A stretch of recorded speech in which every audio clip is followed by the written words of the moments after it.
바닥이 이번 주에도 멈추지 않는 걸까요? 월요일장부터 계속 빠지는데 그럼 유한타증권의 박진희 부장과 이야기 나눠보겠습니다. 안녕하세요. 네, 안녕하세요. 네, 오늘 아침 상황도 좀 어둡습니다. 어떻게 보고 계세요? 네, 말씀하신 대로 시장 좀 하락이 강합니다. 또 지난주에도 뭐 급락한 종목들, CFD 관련 종목들이 몇 종목이 생기면서 또 심리가 좀 많이 안정되지 못한 상황이고요. 외국인들 그럼 거래소만 매수하는 반면에 코스닥의 매도 좀 집중되는 모습인데 역시 CFD 물량 영향도 외국인 쪽으로 좀 잡히는 느낌 좀 있습니다. 지금 환율도 벌써 5원 70전 상승한 모습 보실 수가 있겠습니다.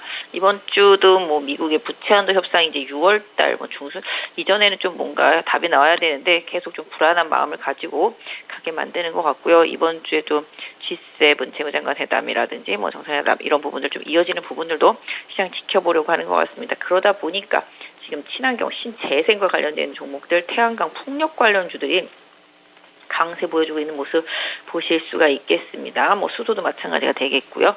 그런 흐름인데요. 반대로 지금 또 2차 전지 섹터주들은 좀 하락 심합니다. 지금 에코프로를 중심으로 해서 하락 상당히 심한 모습 보실 수가 있겠습니다. 소재단에서도 상당히 좀 하락 심한 모습이고요. 상대적으로 포스코 홀딩스가 살짝 버텨주는 모습, 이 정도라고 보시면 좋겠습니다. 그 외에는 지금 기계 섹터주도 오늘 강하죠. 지금 두산 바켓 같은 경우도 좀 강하고 DY 파워도 강한 모습이고요. 전체적으로 그동안 좀 많이 빠졌던 건설과 기계, 조선 이런 쪽들하고 건자재 이런 쪽들 낙폭과대 경기 민감주 섹터주들이 최근에 잘 받쳐주고 있는 모습 보실 수가 있겠습니다. 오늘은 대형주들 시가총액 상위 종목군들이 약세 보여주면서 현대차도 살짝 쉬어가는 모습입니다만 자동차 부품주들은 또 나름대로 종목별로 좀 다른 흐름이 좀 나타나고 있고요. 지난주 강세를 보였던 엔터주들이라든지 화장품이라든지 이런 것도 또 섹터 안에서 또 실적에 따른 선별적인 흐름이 좀 나타나고 있는 모습이라고 보실 수가 있겠습니다. 그래서 전체적으로 좀 코스닥 약한 모습 이어지고 있다라고 말씀드릴 수가 있겠고 그 와중에 로봇주들은 좀 일부 좀 강세 보여주고 있는 상황이다라고 말씀드릴 수가 있겠고 자동차 부품 외에도 타이어가 좀 강하다 이런 말씀 좀 드릴 수가 있겠습니다. 오늘은 어려운 상황 가운데서 그동안 주목받지 못했던 구경제 관련된 종목이 대안 역할을 해준다 이렇게 보셨는데요. 그럼 키워드 놓고 분석해 보겠습니다. 오늘의 첫 번째 키워드 확인합니다.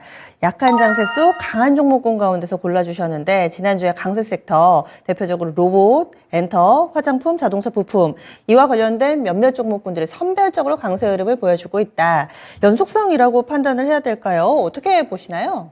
시장이 약하다 보니까 지난주부터 강세를 보였던 주도주들 안에서 또 주도주들은 강세를 보여주고 있지만 그 안에서 조금 힘이 딸리는 종목들이 좀 약한 거죠. 근데 상대적으로 이건 좀 순환매라고 보시면 좋겠습니다. 오늘 보시면 엔터주 같은 경우도 SM은 빠지고 있지만 다른 종목들은 잘 버텨주거든요. 물론 실적 발표 영향이 여기서 가장 크다고 보겠습니다. SM 같은 경우도 실적 이슈가 좀 나오면서 좀 물리는 모습 보실 수가 있겠고요. 로봇도 전반적으로 봤을 때 좀 약간 최근에 시장 기대의 흐름을 나타냈었던 뉴로메카나 레인보우나 SPG 이런 쪽들은 좀 최근에 조금 잘 버텨주는 모습 나오고요. 그 다음에 지금 보시면은 화장품도 이제 실적 발표하면서 변동성이 생깁니다만은 화장품도 큰 종목보다는 작은 종목들이 예전부터 계속 좋다고 말씀드렸죠. OEM 같은 거 하는 업체들 그렇고요.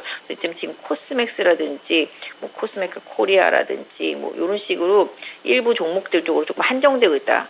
라고 좀 말씀드릴 수가 있겠습니다. 그래서 전체적으로 자동차 부품주들도 마찬가지가 되겠습니다.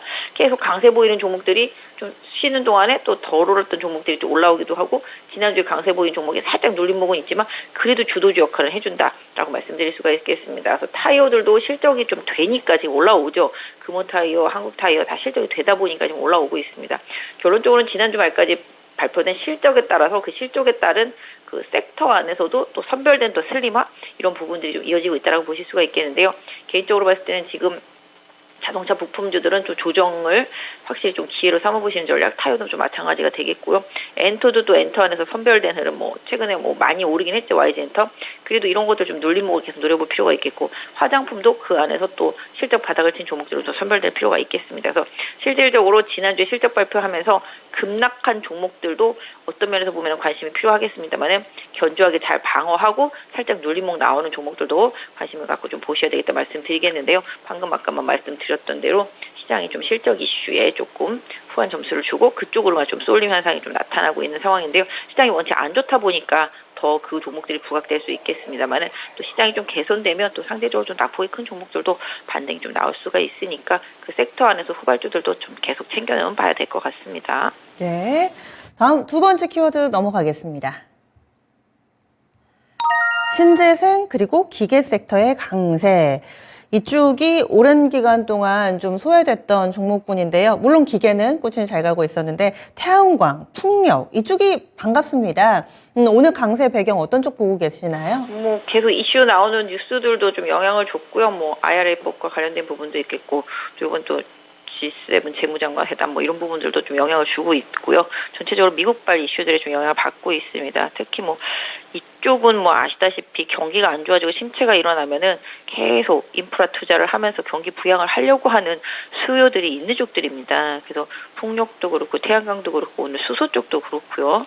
그다음에 오늘 기계 섹터주들도 지금 두산 파켓, 신성 TEC, DI 파워 다 올라오고 있는 것처럼 기계 섹터주들도 다 그거에 영향을 받고 있는 모습이죠. 최근에 아까 말씀드린 대로 건설도 그렇고요, 조선도 그렇고요, 다 그냥 실적은 바닥을 찍었고 더 이상 빠질 데도 없고 금리가 더 이상 올라갈 것 같지도 않고 그러다 보니까 이제 슬슬 빈집털이 하듯이 채워나가는 섹터들과 함께 방금 말씀드렸던 신재생과 관련된 종목들은 좀 일정 부분 좀 미국발 이슈에 좀 영향을 받고 있는 모습이고 뉴스들에 좀 영향을 받습니다. 오늘 뭐 항공우주 관련해서도 보시면 뭐 그 해당 기업 자체는 조금 문제가 있지만 다른 종목들은 그래도 뉴스에 조금 반응을 합니다. 누리호 같은 경우도 이제 좀 발사할 때가 다가오고 있기 때문에 살짝 테마주들 영향도 좀 받고 있는데요. 뭐 하나솔루션을 비롯해서 최근에 좀 조정이 깊었던 종목들 중에서 실적 이슈라든지 미국발 이슈에 계속적으로 영향을 받고 있는 종목들은 좀 순환 반등이 좀 들어오고 있고 실적에 있어서도 좀 출중한 종목들이 오히려 좀 영향을 받고 있는 것 같습니다. 그래서 개인적으로 봤을 때는 조선주, 건설주, 건자재, 기계 이런 쪽도 다 바닥권에 있고요. 해당 종목들 안에서 눈에 띄는 종목들은 좀 계속 보셔야 됩니다. LX 하우시스도 안 좋은 상태 속에서도 실적 좋았잖아요. 그러다 보니까 최근 계속 강세 이어지고 있는 것처럼 실적밖에 주식시장은 답이 없습니다.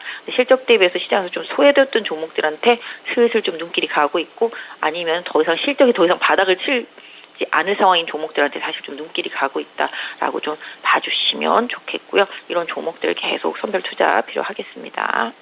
불확실성이 강한 장세 속에 믿을 것은 실적뿐이다. 실적을 바탕으로 해서 또 종목 선별하는 법 알려주시네요. 다음 키워드 넘어가겠습니다.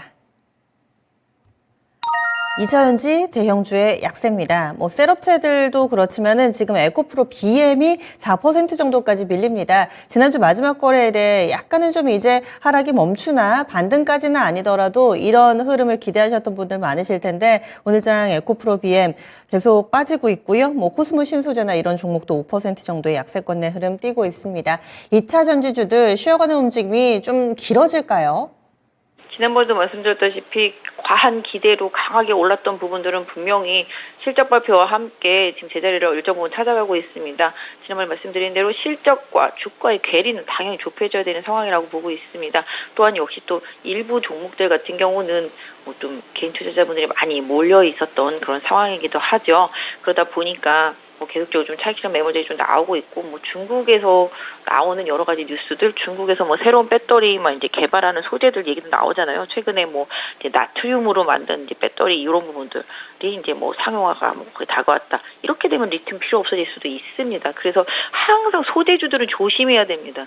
이게 항상 화학 구조상 보면은 뭔가 대체할 수 있는 구조들이 계속 있거든요. 화학에서는 그러다 보니까 이런 이슈들에도 좀 민감하고 또 개별 종목들은 또 그 부분에 영향을 받기도 하고 또 다른 뉴스에 영향을 받기도 합니다만은 뭐 그걸 떠나서 대형주들 같은 경우는 수급적인 이슈를 지금 타고 있는 상황이고요.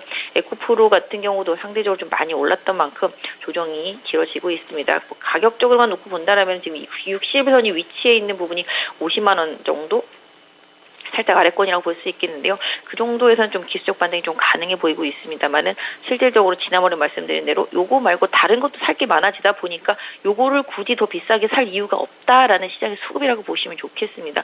싼 거 많은데 실적도 좋은 거 많은데 저거는 엄청 싼데 내가 굳이 이거를 이 가격이 비싸게 살 일은 없지 않겠습니까? 그러니까 그러다 보니까 이런 쪽에 좀 차익 실현 매물이 나오고 수급이 좀 다른 쪽으로 좀 이동하면서 2차 전지들이 조금 공동화되고 있는 모습인데요. 일단 에코프로 BM도 여기 좀 잘 지지가 돼야 됩니다. 에코프로 BM도 20만 원대 잘 지켜내는지 확인해 보실 필요가 있겠습니다. 오늘 그 외에도 뭐 응급대들도 많이 빠지고 있습니다. 나노신소재라든지 뭐 대주전자 비롯해서 다 60에서 이탈한 상태입니다. 그래서 2차 전지들이 좀 기대가 컸던 만큼 아직까지 실적이 강하게 돌아오지 못하는 종목들 같은 경우는 그 괴리를 좁힌 조정이 계속 좀 이어지고 있기 때문에 기간 조정과 가격 조정 이런 부분들 좀 더 세밀하게 2차 전지 섹터주들은 좀 보실 필요가 있지 않겠나 싶고요.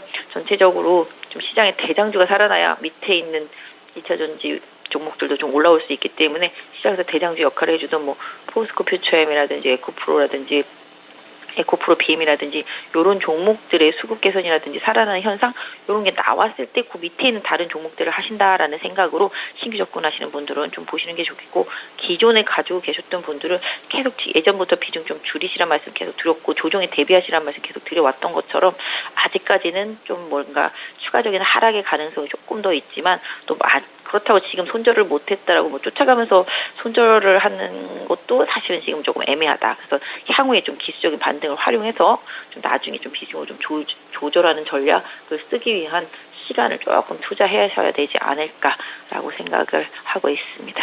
네, 알겠습니다.